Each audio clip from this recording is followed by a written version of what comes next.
The first topic I'm going to talk about is that right now it's been projected that Deadpool and Wolverine is going to make 200 to 39 for its opening weekend, which I definitely think it will make that, and it could make more than that for sure. I mean, this is a movie that's highly anticipated. It's the most anticipated movie of the year. I mean, just seeing Hugh Jackman as Wolverine teaming up with Deadpool, it's just a movie that a lot of people are excited for. And this is one of those movies that feels like an event movie, like I talked about in my past videos, where this is a movie that everybody wants to go out and see right away opening day. So, and I actually think this movie's gonna make $1 billion too. Like, I think this is gonna be one of the $1 billion hit movies of the year. I think Joker's the only one that's made $1 billion all weighted film wise. I definitely think this will make $1 billion. So this is great to hear this, and I already got my tickets, so I'm definitely looking forward to seeing this in theaters opening night. The next topic I want to talk about is that there was this trailer for this movie called Longlegs, this horror movie with Nicolas Cage that came out a couple weeks ago. This is one of my most anticipated horror movies of the year now because this it just looked really creepy. It looks horrifying. It has this creepy feel to this trailer that came out a couple weeks ago. And Nicolas Cage, the way he looks, just looks creepy to me. Even the way he sounds at the end of the trailer, I'm just like, it's just like I'm excited to see him in kind of a role that's like more on the creepy side. So I think this just looks like a great horror movie. I definitely recommend go check out the official trailer for Longlegs. I believe it's coming out in July, and this looks like it could be a really good original horror movie. The next thing I want to talk about is there was a trailer put out for the Watchmen animated movie, DC straight to DVD movies. So you have it's going to be coming out in chapters. You have chapter one and chapter two, and I thought the trailer was fine. It basically looks like an adaptation of the graphic novel Watchmen, and that's what the live action film did.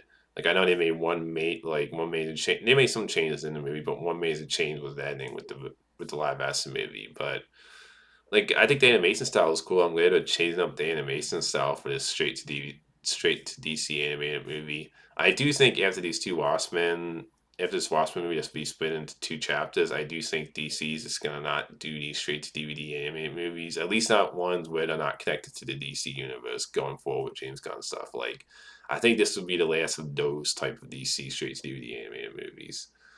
When it comes to like movies that aren't connected to James Gunn's DC. Like I could be wrong, there's been nothing said, but I just have a feeling that this might be the end of straight to DVD DC animated movies after this. Like they haven't announced anything after this. But overall, when it comes to actual trailers, I mean the trailer, excuse me, I thought the trailer was fine. It like I don't know too much about the Watchmen comics outside, and I never really read the graphic novel, but I know the graphic novel is considered one of the greatest graphic novels of all time, and I love the live action Watchmen animated movie. I think that I mean, Watchmen, excuse me, I love the Watchmen live action movie. I think that's an underrated comic book movie. It's one of my favorite Zack Snyder films, but I just hope that this isn't like one of those things where it's gonna feel like an exact copy of the live action movie because it's just pretty much looks like it's telling this the graphic novel story, which the live action movie already did. So, oh man, I'm not really too excited about this Watchmen animated two-part movie. I mean, it could end up being really good, but the trailer didn't really do anything for me. The next topic I want to talk about is so I read there's been more details released about the new Jurassic Park or World movie, whatever, the new Jurassic film coming. And I gotta say, this has me even more excited. Like I'm already excited for the fact that you have the guy who directed Rogue One: A Star Wars Story and the 2014 Godzilla movie, which I love, and he did the creative, which I enjoyed but didn't love. But I'm excited to see because he has a great visual style of his movies too. And I just overall, like I said, I love the Rogue One: A Star Wars Story. I personally loved the 2014 Godzilla film, and I liked the creator. I didn't love it, but I enjoyed it. So to me, he's kind of like been on a good track record for me personally. So I'm excited to see his take on it. But the details that's been released about this movie is that it sounds like it's going back to basic about a family and their kids stuck on an island. Which I love hearing that because I think with the Jurassic Park franchise, you need to go back to smaller scale, go back to basics. Like the thing that made the original Jurassic Park movie so great was that it did a great job of having a blockbuster feel, but at the same time, it told a great story that made you think. It had this great discussion about the side of creating dinosaurs and all these different characters that were all unique in the movie that all had their own different perspectives. It was an intelligent movie. It was a Jurassic Park movie, and I think what happened with the movies after that, they all just became, to me, either terrible or forgettable. Like they all just felt like they became generic kind of blockbusters, and they cared more about the dinosaur accent and less about like a compelling story or like great characters. Like the Wisdom movie just had great characters you cared about. You felt invested in the story. It was more than a blockbuster. It was on Jurassic Park movie. It actually had some good horror moments too in there a little bit. So I'm glad to hear that this movie's getting back to basics, the new one, because you need to do that. Like Prey is a great example of that too, where it's like it's going where Prey went back to basics, went back to just tell a good story. Give me some interesting, compelling characters like the original Jurassic Park movie. So just I'm glad to hear this, and I'm glad to hear that maybe this hopefully means that we'll get a grounded story, a more personal story where we really get some maybe some hopefully some good horror moments, but some interesting characters with a compelling story too. So this just makes me more excited about the details of the plot for this new Jurassic film, and that's going back to more of a basic grounded approach. The next thing I want to talk about is Transformers One. First reactions came out and like really positive with standing ovations. And it was played at some festival or something like that, and it's great to hear this with Transformers One because I am excited for this animated movie. I mean, I have my concerns a little bit with the tone in the trailer, like some of the humor I'm a little concerned about. And there's some ideas with Megatron and Optimus being friends where I'm 50-50 on whether that's gonna work. But again, it's great to see this, even though it is first reactions, so you always gotta be a little careful with first reactions still. But it's great to hear this because I'm hoping this is going to end up being a great Transformers movie, even with my concerns I have, because I didn't hate the trailer. I didn't love the trailer either. And I think there is some interesting ideas. And there was some humor in that trailer that worked for me, some of the humor in the trailer didn't.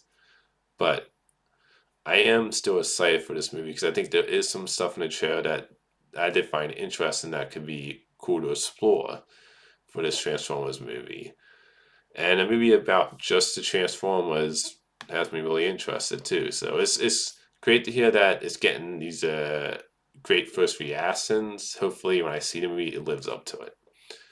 The next thing I want to talk about is there was a new trailer a couple weeks ago put out for the new Alien Romulus movie. I love this trailer, and what I love about this trailer is that it does a great job of building up tension.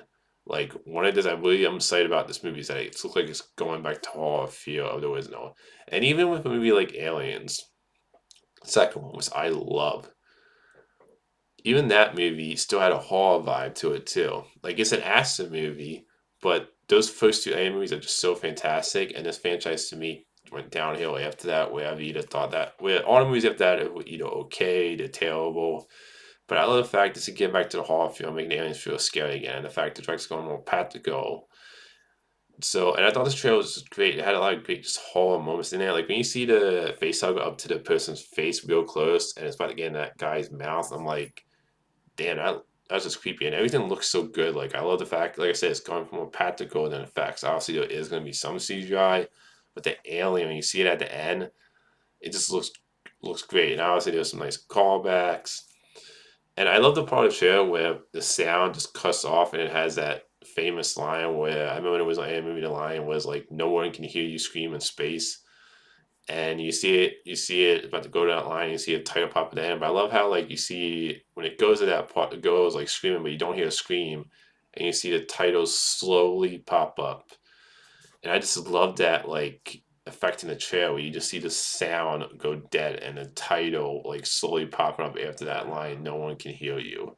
Just I thought that was a great like effect in the trailer. Like I said, it just looks like it's really getting back to test and field Alien movie. So I can't wait for this. I'm hoping this is the Alien movie that really gets the franchise back on track. Because like I said, I love Alien. I love Alien. So this is like some of my favorite movies of all time. I'm hoping this is the movie that gets this franchise back on track. Like I said, the last no two more things I want to talk about is so it's saying Moana 2 the trailer got a lot of views, the last trailer, and I'm not surprised by this because the first Moana movie was beloved. It made over 600, and I think this is another movie that I think this movie could reach the billion too. Though, like I feel like this is one of those movies that like one of those animated movies like Despicable Me 4 was I never really it's not a franchise I've really been into. I've never seen any movies, but it's the franchise I really wanted to check out. But those movies make a lot of money. I think this one or two could be one of those movies like Deadpool Wolverine and Inside Out 2 where it could make $1 billion because the first movie made over 600, and the fact that the trailer for Moana 2 like broke some Disney records for about like the views for this trailer, about how many times people were viewing this trailer. I think a lot of people are just really excited for Moana 2. I know I am. Like I love the first Moana movie. I can't wait for the sequel. And I think this just shows how like I said, how excited people are for Moana 2. The last topic I want to talk about is that the teaser trailer came out for Smile 2. Now I love the first Smile movie personally, so this is one of my most anticipated horror films of the year. And I know nothing going into this movie when I watched the trailer. Like the way the first movie ends, I was thinking, okay, you're not gonna have any of the wisdom kid as if you know how the movie ends from the first movie. And it seems like from the trailer, you have no Amy Scott, who's playing the lead character, but she plays, I guess, a singer in the movie. And I love her. Like she was Kimberly in the Power Rangers 2017 movie, which I thought was fun. I thought she was great as Kimberly. And she was also in Aladdin. I love that Aladdin live action movie. And I thought she was great as a princess character in that movie, Princess Jasmine. I thought she was great in that. So I think she's just a great actress. So I'm excited to see her in this movie. And from what I did see the cast list in Panther. They do have the guy who played Flash in the Smallville show. He was in the first movie as a cop, I remember, and it looks like he is going to be back for this one. But I think he's the only cast member that sounds like that's from the first movie in this one. But I thought this was a great teaser. I mean, when you see the little girl smiling at the end and she's signing her shirt, I'm like, that just looks creepy. Like I remember one of the fun things about the marketing for the first movie back when the first movie came out was they did this thing in the marketing year, like they had like shots at a stadium and you see people smiling, and it just looks creepy when you see people smile like that. So overall, I thought this was a great teaser. I'm excited to see where they go with the story, with the second movie, with the new characters. And overall, I think this is a great teaser, first trailer for this movie. Like, I can't wait for Smile 2. Definitely one of my most anticipated horror films of the year. So that's all the movie topics today. Until next time, movie fans.